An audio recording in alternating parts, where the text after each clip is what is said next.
Bom dia, boa tarde, boa noite, minha gente. Está começando mais um episódio do nosso podcast F1 a todo vapor. Nós estamos no episódio 244 e hoje nós vamos analisar tudo o que aconteceu no GP do Brasil de 2024 da Fórmula 1, a 21ª etapa do campeonato. Então vai lá, coloca uma água para ferver, passa aquele cafezinho e vamos falar de Fórmula 1. Nós vamos falar então da corrida de domingo no circuito de Interlagos, onde tivemos uma das maiores vitórias da história da Fórmula 1, com um show de pilotagem na chuva de Max Verstappen, que venceu largando de 17º. E também um pódio inusitado aí com a dupla da Alpine, com o segundo e o terceiro lugar, sendo o Ocon em segundo e o Gasly em terceiro. É isso que nós vamos falar hoje, dessa vitória épica, dessa vitória antológica do Max Verstappen. Para mim, uma das maiores performances de um piloto de Fórmula 1 em corridas que eu assisti, sem sombra de dúvida, uma das maiores corridas de todos os tempos, não pela corrida em si, mas pela performance do Max Verstappen, que foi absolutamente incrível na chuva, largando de 17º e vencendo em Interlagos. É um absurdo, ele fez história no GP do Brasil, né? O GP do Brasil sempre entrega corridas impecáveis e essa foi mais uma na história aí de Interlagos. Absurdo o que o Max Verstappen fez. Graças a Deus eu tive a oportunidade de assistir essa corrida e ver esse feito. Com certeza vai ficar marcado aí na história da Fórmula 1 como uma das maiores corridas e uma das maiores performances de todos os tempos. Eu sempre digo que Interlagos aí proporciona isso, né? E para começar esse episódio, eu queria ressaltar aquela frase do Ayrton Senna: a chuva iguala os carros, mas não os pilotos. Então, o Max Verstappen mostrou isso. Com um final de semana recheado de erros, de batidas, de bandeiras vermelhas, de pilotos escapando com seus carros, o Max Verstappen, hora nenhuma, cometeu nenhum erro no final de semana todo. E aí o que acontece? Ele não tem o melhor carro mais. A Red Bull claramente não é o melhor carro. E a chuva igualou os carros, como diz o Ayrton Senna, mas não os pilotos. Então ele demonstrou a qualidade que ele tem como um dos melhores pilotos de todos os tempos, sem erros. Inclusive nós tivemos Alonso errando, né, no final de semana, e o Verstappen hora nenhuma errou. E isso garantiu para ele um final de semana impecável, ultrapassagens excepcionais na chuva. Ele tem aquela audácia, né, aquele ímpeto de ultrapassagem, mas erro zero. Então, uma atuação impecável. Max Verstappen foi o grande nome do final de semana. Então a gente tem que ressaltar isso do Max Verstappen. Outra questão é que nós tivemos recorde de público em Interlagos. 291.717 pessoas durante o final de semana. Mais uma vez aí, Interlagos quebrando recordes. Todos os anos nós estamos tendo recorde de públicos em Interlagos. Isso é muito bom para a Fórmula 1. O avanço aí dos jovens curtindo a categoria, principalmente por conta do Drive to Survive. Então nós tivemos aí mais uma quebra de recorde de público em Interlagos.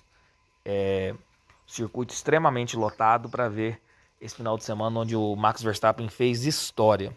Na verdade, garantiu, acho, o tetracampeonato aí nessa corrida, com certeza. O asfalto também foi recapeado. Isso aí causou uma dificuldade enorme dos pilotos aí.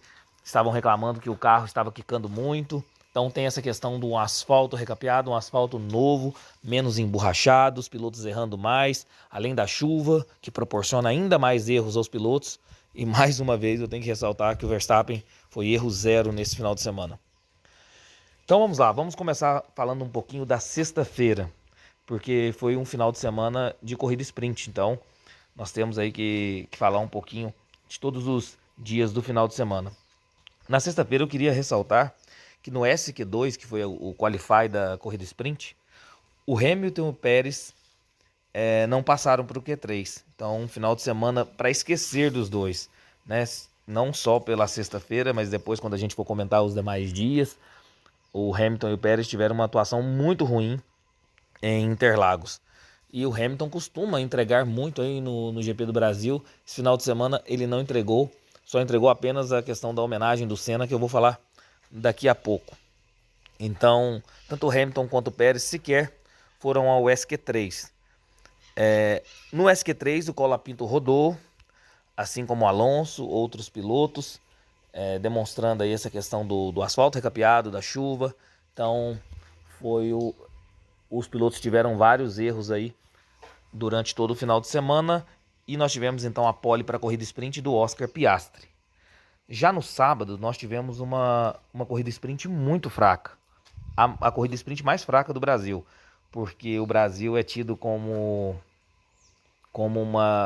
a pista que nunca saiu do calendário da corrida sprint desde a sua criação. Inclusive é muito elogiada porque as corridas sprints aqui no Brasil geralmente são muito boas, mas essa eu achei muito fraca, a mais fraca desde a criação das corridas sprints. Os carros da Aston Martin saíram dos pits, que é importante ressaltar, mas também fizeram uma qualificação horrorosa na sexta. Isso não mudou em nada eles saírem do pit lane. O Piastri, que teve a pole position na sexta, largou bem, mantendo a liderança. Uma largada sem incidentes. O Verstappen, uma corrida marcada com o Verstappen atacando o Leclerc durante toda a corrida e conseguiu a ultrapassagem. E depois tentou ir atrás das McLarens, né, na dobradinha ali entre Piastri e Norris. O Norris a corrida toda insistindo pela troca de posições, pensando aí no campeonato de pilotos, insistindo com a McLaren. E nós tivemos aí mais uma briga do Pérez e Lawson, que já vem desde a última corrida, né? Como a gente sabe que a RB é um time B da Red Bull. Então o Lawson não tá vendendo caras ultrapassagens aí para cima do Pérez, e o Pérez vem reclamando. Isso teve na última corrida. Nós tivemos mais uma treta entre o Pérez e o Lawson ali brigando por posição. O Hülkenberg teve problema no carro, abandonou a corrida sprint. Isso gerou bandeira amarela, que depois foi convertida aí por safety car virtual. E nas últimas voltas, antes do safety car, o Piastri deixou Norris passar na volta 22. Aí ele vinha insistindo durante toda a corrida, então a equipe garantiu aí a troca de posições para o Norris pontuar mais para a briga do campeonato de pilotos. Que depois nós vamos ver que no domingo não adiantou de nada, né? Ele simplesmente deixou escorrer aí essa vitória do Max Verstappen e deu o tetracampeonato para o Max Verstappen, assim dizendo, né? Claro que o Max Verstappen conquistou durante toda a trajetória, mas estou dizendo que ele entregou, foi no Brasil aí, o tetra para o Verstappen. E então nós tivemos a corrida sprint da seguinte forma: o Lando Norris vencendo a corrida sprint, garantindo os 8 pontos, Piastri em segundo, o Charles Leclerc em terceiro, Max Verstappen em quarto, Carlos Sainz em quinto, George Russell em sexto, sétimo Pierre Gasly, oitavo Sérgio Pérez. E aí nós esperávamos aí no sábado que tivéssemos a classificação para a corrida principal e também aquela volta aí clássica do Hamilton com a McLaren do Senna de 1990. Isso foi tudo cancelado por conta da forte chuva. Então nós tivemos uma forte chuva em Interlagos. Isso não é segredo para ninguém, que nessa época do ano, onde tem a corrida do GP do Brasil, geralmente tem chuva. Então não é segredo, teve uma forte chuva e fez com que cancelasse aí a classificação e essa volta clássica aí do Hamilton com a McLaren do Senna. E aí isso gerou uma crítica muito forte aí em relação à questão dos pneus de chuva, que foi falado inclusive pelo Hamilton. Eu já venho falando isso há muito tempo no podcast aqui, que eu não sei para que tem os pneus de chuva, né? O tarja azul, que é o pneu de chuva intensa, os intermediários, que é a tarja verde. Eu não sei para que tem pneu de chuva tarja azul na Fórmula 1, se eles não correm na chuva, né? Então se pensa muito na segurança dos pilotos, eu acho importante, mas hoje nós não temos corrida na chuva mais. Não era como antigamente. Teve uma chuva mais forte aí, não se tem corrida. Só se pode ter corrida quando a chuva é fraca e que se utiliza os pneus intermediários. Então o pneu de tarja azul não serve para absolutamente nada na Fórmula 1. Eu já venho falando isso há muito tempo aqui no podcast. E essa crítica, inclusive, foi pelo Hamilton. Estavam entrevistando o Stefano Domenicali e o Hamilton invadiu a entrevista e falou: olha, por mim a gente teria corrido, por mim a gente teria feito a classificação. E aí E aí, inclusive, o chefe da Pirelli se sentiu ofendido e rebateu as falas do Hamilton, falando que não tinha teste suficiente para poder colocar os pneus nessa condição, que Interlagos não seria uma pista para esse teste de pneus. Então, que pela segurança e por ausência aí do teste dos pneus, não puderam fazer a classificação no sábado. Então, foi migrada aí a classificação para o domingo às 7h30 da manhã e a corrida foi antecipada para 12h30. A corrida seria às 2h. E aí, então, acabado o sábado, nós tivemos aí o domingo já bem cedo, já começando as atividades da Fórmula 1, com a classificação na chuva, às 7h30 da manhã, como eu disse. E essa classificação durou 1h e 45 minutos por conta de tantos acidentes e bandeiras vermelhas. Como eu disse, né, a chuva e o asfalto recapeado dificultou muito a vida dos pilotos, e aí a gente separou os homens dos meninos, né?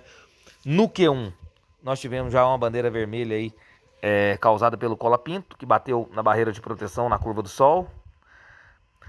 O Bottas, nessa oportunidade, colocou intermediários aí para testar, mas só patinou e teve que voltar para os boxes. Então, no Q1, o pneu azul foi utilizado. Daquele jeito que eu estou dizendo, né? O pneu azul foi utilizado, mas não era uma chuva tão intensa assim não, né? Não se corre na chuva mais na Fórmula 1. No Q2, o Piastri testou os intermediários e deram muito certo, e todos copiaram ele. E aí, então nós tivemos um Q2 com intermediários, mas nós tivemos a bandeira vermelha do Sainz. Ele escapou na segunda perna do S do Senna, bateu na barreira de proteção. Logo depois o Stroll bateu na curva do Sol e aí encerrou o Q2. Né? Quando o Sainz bateu, suspendeu o treino e voltou às atividades. Mas quando o Stroll bateu, já encerrou o Q2. O Verstappen foi prejudicado com a bandeira vermelha. Ficou irritado porque ele ficou com o 12º tempo, então ele não teve a oportunidade de fazer uma volta rápida. E com o 12º tempo, ele seria obrigado a largar mais tarde na corrida em 17º, porque ele teria a punição aí de 5 posições no grid por conta da troca de unidade de potência do seu carro. E, detalhe, o Pérez também não conseguiu ir ao Q3. Isso não é novidade para ninguém.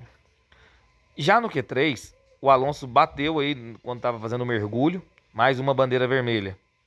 E o Albon também escapou antes de entrar no S do Senna. Ele pegou aquela parte da tinta dali do asfalto, onde fica mais escorregadio o carro. E ele bateu ali no S do Senna. Mais uma bandeira vermelha. O acidente do Albon foi o mais grave de todos do Qualify, porque detonou todo o carro e fez com que ele não conseguisse aí, que a equipe não conseguisse arrumar o carro a tempo de correr o Grande Prêmio. Então o Albon não participou da corrida porque ele detonou o carro. Lembrando que a classificação foi 7h30 da manhã, a corrida era 12h30, não tinha tempo hábil de consertar o carro do Albon, porque foi um acidente mais grave aí que detonou todo o carro. E sendo assim, então, nós tivemos aí uma pole do Lando Norris, 1:23.405. Em segundo, George Russell, 1:23.578, a diferença de 173 milésimos. Terceiro, Yuki Tsunoda, com 1:24.111. Quarto, Esteban Ocon, 1:24.475. Quinto, Leon Lawson, com 1:24.484. É diferente esse resultado, né? Isso é o que a chuva proporciona pra gente. E detalhe, com o cenário aí da classificação antes da corrida, era um cenário muito favorável para o Lando Norris. O Lando Norris conseguiu inverter as posições na corrida sprint. Então ele venceu a corrida sprint, o Piastri deixou ele passar para ele ter mais pontos. Ele classificou em primeiro, ele teve a pole position no GP do Brasil. E o Max Verstappen largaria de 17º. Então era um cenário perfeito para quem quer tirar pontos para tentar brigar pelo campeonato de pilotos, né? Então assim, o cenário estava perfeito pro Lando Norris. Mas não foi o que aconteceu na corrida, né? Na corrida, nós tivemos uma largada ruim do Lando Norris, eu vou comentar. Mais uma crítica aí das largadas do Lando Norris quando ele está na ponta. E o Russell assumiu a liderança. Mas antes de comentar completo a análise da corrida, deixa eu passar o resultado dos 10 primeiros. Então foi uma vitória épica, lendária do Max Verstappen, que largou de 17º. Segundo lugar, Esteban Ocon. Terceiro lugar completando o pódio, Pierre Gasly. Também um pódio completamente atípico aí as duas Alpines no pódio. Quarto lugar, George Russell. Quinto, Charles Leclerc. Sexto, Lando Norris, que largou em primeiro, ficou em sexto. Sétimo, Yuki Tsunoda. Oitavo, Oscar Piastri. Nono, Leon Lawson. Décimo, Lewis Hamilton. Vamos lá, para a nota da corrida. Uma corrida nota 9. Não pela corrida em si, mas pela performance e atuação do Max Verstappen. Como eu já disse, uma das melhores corridas de todos os tempos, na minha opinião. É a corrida na chuva, todos largaram de intermediários. O Stroll rodou ainda na volta de apresentação, abandonou a corrida. E ele havia rodado também na classificação, como eu comentei. Nós tivemos aí uma nova volta de apresentação, largada abortada, um verdadeiro caos até se iniciar a corrida. Então nós não tivemos aí o Stroll, que não correu por conta de ter rodado ainda na volta de apresentação e batido a sua asa do carro ali, não conseguiu voltar para correr. E também o Albon por conta da classificação. Então nem o Stroll nem o Albon participaram da corrida do GP do Brasil de 2024. Na largada, nós tivemos uma largada muito ruim do Lando Norris. Largou na ponta. Então o Lando Norris, quando larga na pole, pode esperar que a largada é ruim. Então o Russell já assumiu a liderança fácil, logo na primeira curva. E o Pérez também rodou na primeira volta e caiu para a última. Então o Pérez teve um qualify da sprint horrível, uma corrida sprint até razoável, que ele ganhou várias posições. Um qualify da corrida principal horrível também. E já caiu para a última aí ao rodar na primeira volta. Então o Pérez é só crítica, infelizmente está difícil a gente conseguir um final de semana elogiando o Sérgio Pérez. E vamos lá. Enquanto o Pérez rodou e caiu para último com a sua Red Bull, o Max na primeira volta já ganhou 6 posições no grid. Quando eu disse, né? A chuva iguala os carros, mas não iguala os pilotos. Então o Max Verstappen ganhou 6 posições só na primeira volta. Em poucas voltas, o Verstappen já estava em sexto, ultrapassando o Leon Lawson.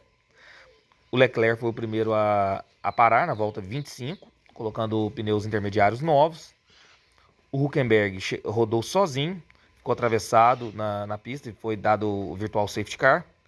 E isso aí fez vários pilotos irem aos boxes calçar pneus novos intermediários. Só que esse virtual safety car foi convertido aí em safety car. E antes o Norris chegou a ultrapassar o Russell e já liderava aí entre os pilotos que já haviam parado nos boxes. Aí nós tivemos aí que o Hülkenberg foi desclassificado da prova por tentar aí uma ajuda externa para voltar à pista, isso é proibido. Então, uma bandeira preta para o Hülkenberg. Isso não acontecia desde 2007. Então, nós tivemos aí o Hulk desclassificado da prova. Outra questão interessante é que vai gerar aí a tônica também dessa vitória do Verstappen, é que o Colapinto rodou na subida do café, bateu na barreira de proteção, gerando bandeira vermelha e suspendendo a corrida. Com essa velha regra da FIA aí, que com a corrida interrompida pode-se trocar os pneus, o Verstappen se beneficiou com isso. Ou seja, o Verstappen não havia parado ainda, o Verstappen e outros pilotos também não havia parado ainda, e foi muito beneficiado com isso, porque a partir do momento que o Colapinto rodou na subida do café e gerou a bandeira vermelha, ele pôde trocar os seus pneus sem a necessidade da parada dos boxes. Na relargada, o Norris errou mais uma vez, perdeu a posição para o Russell, ele tinha conseguido essa posição, perdeu novamente para o Russell. E nós tivemos também o abandono do Sainz, que bateu, abandonou a prova. Dessa vez, um safety car, mais um safety car. Então nós tivemos o safety car do Hülkenberg, a bandeira vermelha do Colapinto e agora o safety car com a batida do Sainz. Nesse recomeço de prova, o Verstappen ultrapassou o Ocon, assumiu a liderança da prova. O Norris errou mais uma vez ao passar reto na relargada, caiu para a 8ª posição e ainda chegou a pedir a McLaren para trocar de posição com o Piastri no rádio. O Alonso escapou também, caiu para último, como eu disse, né? Até o Alonso está errando, então a chuva, o asfalto, né? Diferencia aí os homens dos meninos. Até o Alonso, que é um baita piloto, errando muito, errou, escapou, caiu para último. E sabe quem não errou, gente? Max Verstappen. Então o Max ultrapassou o Ocon, assumiu a liderança. O Norris errou por 2 vezes, 2 erros graves para quem está competindo pelo título. E com isso, o Max foi fazendo volta mais rápida atrás de volta mais rápida. Ao final, se eu não me engano, foram 17 voltas mais rápidas que o Max Verstappen fez. Mesmo com o safety car, já ao final da corrida com o Carlos Sainz, mesmo com o safety car, ou seja, que aproxima todos os carros, o Max Verstappen ainda venceu com uma margem de 19 segundos para o segundo colocado. Então, essa é a atuação do Max Verstappen no GP Brasil de 2024, senhoras e senhores. Uma atuação que fica para a história. E engraçado agora é que o Norris, que estava competindo pelo campeonato, tinha um final de semana com um cenário perfeito, realmente mostrou que o psicológico dele ainda talvez não é um psicológico de campeão mundial da Fórmula 1, né? Ele sentiu a pressão, ele errou 3 vezes durante a corrida, ele errou na largada, nas relargadas ele errou mais uma vez, perdeu a posição para o Russell. Depois, no safety car, na volta, ele saiu da pista, escapou com o carro, foi para a 8ª posição. Foram 3 erros na corrida do Lando Norris. Isso é inadmissível para quem quer ser campeão mundial, né? E o Max Verstappen largando de 17º. Claro que além da atuação fantástica dele, ele contou um pouco com a sorte por conta da bandeira vermelha, mas numa pista molhada, com chuva, asfalto, recapeado, era previsível que poderia gerar uma bandeira vermelha, né? Então também não é a sorte, acompanha também quem tem a inteligência aí de pensar numa boa estratégia. Isso aí foi pensado também. Ele foi beneficiado um pouco, claro, com essa bandeira vermelha, mas isso não tira o brilho da corrida que ele fez. E o Lando Norris, para quem quer ser campeão mundial, meu amigo, errando desse jeito não dá, né? Então, assim, em resumo, foi isso que aconteceu no GP do Brasil. Punições. Nós tivemos aí punição durante a corrida do Berman, 10 segundos, causou uma colisão aí com o Colapinto. Nós tivemos também uma penalidade acrescentada ao final da corrida, 10 segundos para o Oscar Piastri, porque causou uma colisão com o Leon Lawson. Abandonos. Carlos Sainz, com acidente, que eu já disse. Colapinto também acidente. Desclassificação do Nico Hülkenberg, ajuda externa. Isso não acontecia desde 2007, se eu não me engano, a bandeira preta. Lance Stroll sequer começou a corrida porque na volta de apresentação já rodou e bateu. O Alexander Albon não conseguiu completar não conseguiu correr porque, né, na classificação ele bateu, o seu carro foi muito avariado, muitos danos, não conseguiu arrumar a tempo. E um detalhe aqui, que eu acabei me esquecendo, o Kevin Magnussen não correu. Nós tivemos o Berman porque o Kevin Magnussen teve problemas de saúde e não correu. Piloto do dia, nada mais justo do que Max Verstappen, não precisa nem de discussão em relação a isso, o feito que ele fez no Brasil em 2024. Volta mais rápida, Max Verstappen, fez volta mais rápida atrás de volta mais rápida, então foi na volta 67 com um tempo de 1:20.472. Se eu não me engano, foram 17 voltas mais rápidas que ele deu durante a corrida. Ainda venceu com uma margem de 19 segundos, mesmo tendo o safety car do Carlos Sainz. Então, um absurdo o ritmo de pilotagem do Max Verstappen na chuva. E um detalhe aí, os últimos detalhes aí pra gente analisar, é que a Band agora confirmou que vai pagar a Liberty, independente dos patrocínios, e a temporada de 2025 continuará na Band. Então, a Band não quis pagar a rescisão contratual, vai pagar aí a Liberty pelos direitos de transmissão e vai transmitir a Fórmula 1 em 2025. Aí, a partir de 2026, não se sabe se vai ser o Grupo Globo ou se a Band vai renovar essa parceria. Outra questão é o Bortoleto, que para algumas mídias, para algumas fontes, já está confirmado pela Sauber para a temporada de 2025 da Fórmula 1. E outros veículos ainda não confirmam a presença dele na Sauber. Então tá essa incógnita. Mas se o Bortoleto de fato for confirmado como piloto de 2025 da Sauber, nós teremos aí mais um brasileiro na Fórmula 1. Nós não temos um piloto brasileiro desde 2017 com o Felipe Massa. Então vai ser muito legal fazer a temporada aí de 2025 tendo um brasileiro para a gente avaliar, para a gente torcer, para a gente elogiar e para a gente criticar quando preciso for. Então, assim, tô torcendo muito pro Bortoleto, é um talento nato, é um piloto excepcional. Tomara que se confirme ele na Sauber, que já não é uma equipe tão boa, para 2025 na Fórmula 1. Será muito interessante ter um piloto brasileiro na Fórmula 1. Desde quando eu faço o podcast aqui, eu nunca tive a honra e a oportunidade de comentar sobre um piloto brasileiro aí durante a corrida. Eu sempre assistia as corridas, mas não criava conteúdo. E agora, criando conteúdo, falar de um brasileiro vai ser uma honra, né? Tomara então que se confirme e que ano que vem eu possa falar muito do Bortoleto aí nas corridas da Fórmula 1. Por fim, agora a classificação do campeonato. Vamos lá, começando com os pilotos. Então, mais líder do que nunca, e agora eu acho que tetracampeão, Max Verstappen, com 393 pontos. Inclusive, ele pode ser campeão já no próximo GP, que é o GP de Las Vegas. É apenas ficar à frente do Lando Norris. Ele já pode garantir aí o tetracampeonato. Em segundo, Lando Norris, 331 pontos. Se o Lando Norris tinha pretensões de brigar pelo título do Campeonato de Pilotos, ele entregou a paçoca aí no GP Brasil com esses erros. Terceiro, Charles Leclerc, 307 pontos. E Lando Norris, toma cuidado aí que o Charles Leclerc tá na sua cola, hein? Você pode perder, inclusive, o vice-campeonato de pilotos. Quarto lugar, Oscar Piastri, 262 pontos. Quinto lugar, Carlos Sainz, 244 pontos.